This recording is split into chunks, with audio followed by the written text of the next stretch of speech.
Vamos falar então um pouquinho sobre a Idade Média, a Idade das Trevas. Bom, isso foi pelo menos o que eu aprendi no ensino médio. A gente aprende que a Idade Média foi um período que deve ser desconsiderado na nossa história, porque ali não houve ciência, não houve filosofia, não houve nenhum avanço intelectual, né, porque uma igreja católica obscura, né, dogmática, é, abafava todas as formas de pensamento e de livre expressão, ou de ciência, ou de filosofia, né? Então nada se fez, nada se criou, né? Foram, foram alguns séculos de atraso na humanidade, até que acontece o Renascimento, em que começam a ser resgatados os valores da antiguidade clássica, e aí o mundo desperta para a razão, e para, né, aí entramos no iluminismo, na era do antropocentrismo, da razão do homem como o centro de todas as coisas. Então a Idade Média deveria ser apagada segundo esse conceito, né? Só que quando a gente vai estudando mais a fundo a coisa, você começa a se dar conta de que essa visão que se aprende no ensino médio, que as pessoas no geral têm, não só no ensino médio, mas na internet, em todos os lugares, né? O senso comum. O senso comum a respeito da real característica da Idade Média, a era cristã, né, de 464 depois de Cristo, com a queda do Império Romano, inicia-se historicamente, né, isso que é conhecido como era medieval, que vai até ali 1400 e pouco, né, beirando o início das grandes navegações, que aí com aquela questão dos mercadores do renascimento comercial europeu, né, a gente entra na era do capitalismo e inicia-se o mundo moderno. Mas então a Idade Média, será ela de fato esse monstro de sete cabeças? Ou a nossa sociedade atual tem uma má compreensão desse período histórico? É isso que nós vamos ver nesse documentário aqui. Finalmente eu resolvi abordar essa questão. Eu já tenho ela por escrito, já fiz um artigo sobre o assunto, mas eu quero transformar em vídeo então. Eu vou ler o texto e comentar e passar imagens, e a gente vai tentar no final desse vídeo criar um novo conceito, uma nova ideia sobre o que de fato foi esse período histórico, a Idade Média.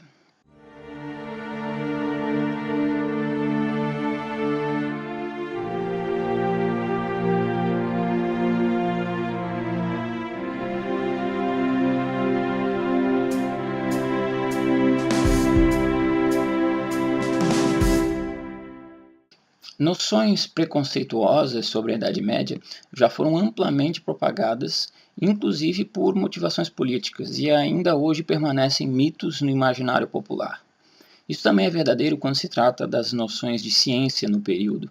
Ele é muitas vezes referido pejorativamente como Idade das Trevas, sugerindo que nele não teria havido nenhuma criação filosófica ou científica autônoma, como eu já havia comentado, né?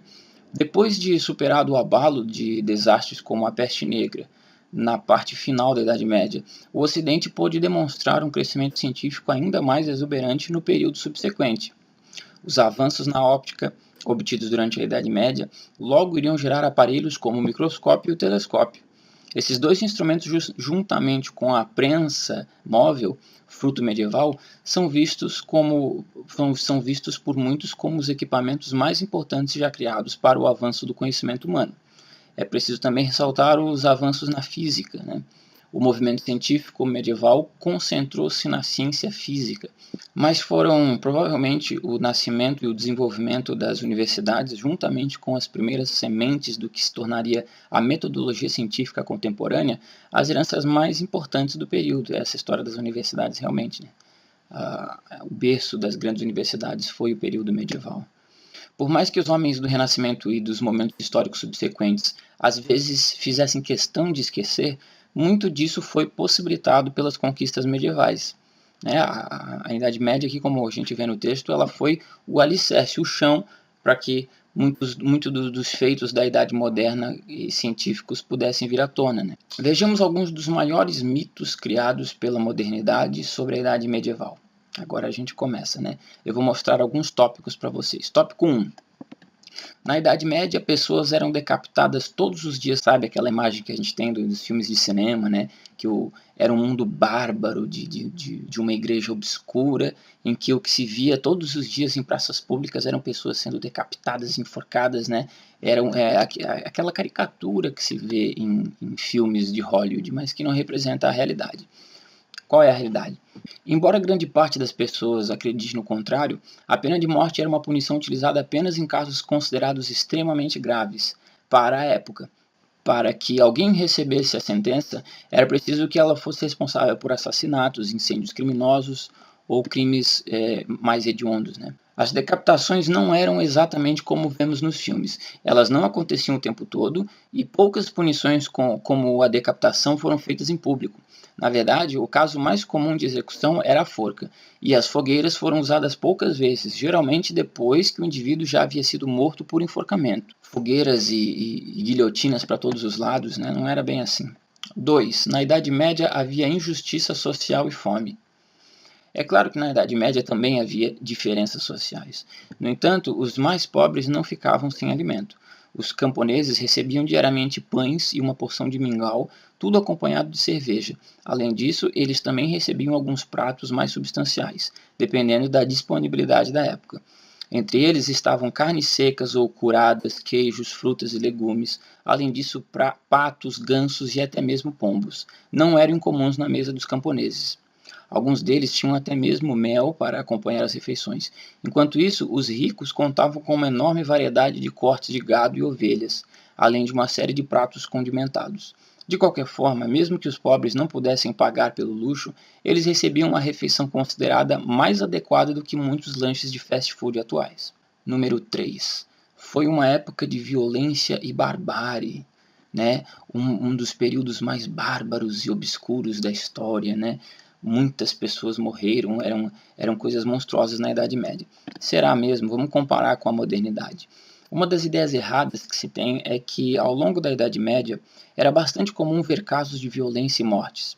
A verdade é que, como em qualquer época, aqueles tempos também tinham violência, né? No entanto, pesquisadores afirmam que nada ainda supera os feitos de Stalin e Hitler. Historiadores modernos já assumiram que a Inquisição não foi tão sanguinolenta quanto aquilo que é mostrado em livros e filmes. Casos que vemos atualmente, como genocídios, assassinatos em série e assassinatos em massa, era algo praticamente inexistente na Idade das Trevas. Tanto é que existem apenas 2 casos conhecidos sobre assassinatos em série durante toda a Idade Média. E os registros históricos da Idade Média são bem palpáveis, né? 4. Os medievalistas acreditavam que a Terra fosse plana. Uma das maiores surpresas ao pesquisar mais a fundo a história é descobrir que, ao contrário do que crescemos acreditando, naquela época as pessoas não acreditavam que a Terra era plana, muito menos que ela seria o centro do universo. Muito antes de Galileu, Copérnico já havia quebrado essas teorias, sem ser punido por isto. Pesquisas mais recentes apontam que, abre aspas, não havia praticamente um estudo cristão da Idade Média que não reconhecia a esfericidade do planeta, e alguns até mesmo conheciam o seu perímetro aproximado, ou seja, desmistificando mitos da ciência medieval, né? 5. Na Idade Média, o povo era tratado como escravo pelos senhores feudais. Esse é um ponto interessante, né? A questão do vassalos e escravos. Qual a diferença, né? Ao aludirmos à origem desta instituição, pequenos camponeses desejosos de ser amparados no clima caótico decorrente da queda de Roma, punham-se sob a tutela de senhores, em troca de proteção. Davam-lhes uma parte de suas colheitas e comprometiam-se a permanecer no seu pedaço de solo, o que era vantajoso para o senhor como para o campônio. Tal regime foi taxado de escravidão, né, no mundo atual, o que supõe enorme equívoco, como podemos ver a seguir. O servo da gleba era tratado como pessoa, e a grande diferença do escravo romano, né, que era tratado como res, que significa coisa. O senhor feudal não tinha direito sobre a vida deles, como tinha o senhor do escravo romano, né, da antiguidade clássica. O servo da gleba pactuava com o seu senhor espontaneamente, isso é, o senhor não poderia expulsar do seu território, nem ele poderia fugir. O servo deve cultivar a terra, cavando-a, semeando-a e colhendo os frutos, tanto em seu proveito como em proveito daquele que lhe dava tutela. Fora disso, o servo gozava de todos os direitos do homem livre. Podia casar-se e fundar uma família, a sua terra passaria para os filhos após a sua morte, assim como os bens que ele pudesse adquirir. O senhor feudal tinha obrigações correspondentes.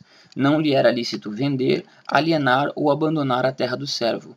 Ou seja, vocês estão vendo que não é uma relação de escravidão, né? A relação entre o senhor feudal e o servo, o camponês, é uma relação de honra e de pacto, de mutualismo, vamos dizer assim, né? Um ajuda o outro, um depende do outro. E a relação não é uma relação de escravidão, porque o camponês, ele vem ao feudo por livre e espontânea vontade, ele tem direitos de pessoa, ele é considerado uma pessoa. Esse é o principal ponto da diferença entre vassalismo na Idade Média e a escravatura antiga, né, dos povos da antiguidade, quanto a escravatura negreira, né, a escravidão negreira. A grande diferença é que na escravidão o escravo ele é uma coisa, ele tem caráter ontológico de coisa, né, ou seja, não é caracterizado como pessoa, e sim como objeto, ou seja, o escravo pode ser comprado e vendido. Por quê? Porque é coisa, é objeto de comércio, você pode comprar e vender um escravo. Ele não precisa nem ter nome, ele pode, né? Agora, o vassalo na Idade Média é considerado pessoa, e por isso carrega toda a dignidade que um ser humano pode ter. Ou seja, pode se casar, pode ter filhos, pode transmitir herança, enfim, né? Pode ter propriedade, pode produzir, pode ter a sua autonomia. O senhor feudal não tem a autonomia sobre o vassalo como se fosse um objeto de uso que ele pode comprar, vender um vassalo, pode vender os filhos do vassalo, né? No sistema escravocrata, se você quer, o teu escravo teve um filho, você é dono do filho, porque não é filho, é coisa, né? Um escravo teve um filho, você tem agora 2 objetos, você pode comprar, vender, fazer o que quiser. Então a diferença é monstruosa, né, entre os 2 sistemas. Pode-se mencionar também a história das 2 servas Alberde e Romelde, que entre 1089 e 1095 compraram a sua liberdade em troca de uma casa que possuíam em Beauvais, na Praça do Mercado. Isso bem mostra que os servos, no caso as servas, tinham as possibilidades de possuir bens próprios. Isso são registros históricos que eu estou lendo para vocês, né? No século XIV, quando se ia enfraquecendo a nobreza ou a casta de senhores feudais, pode-se dizer que praticamente os camponeses se tornaram não apenas usuários, mas propriamente donos da terra que cultivavam, né? Ou seja, com a queda do feudalismo, as pessoas que tinham adquirido posses, terras e bens materiais se mantiveram com esses bens, né? A Igreja medieval estimulou grandemente a libertação dos servos.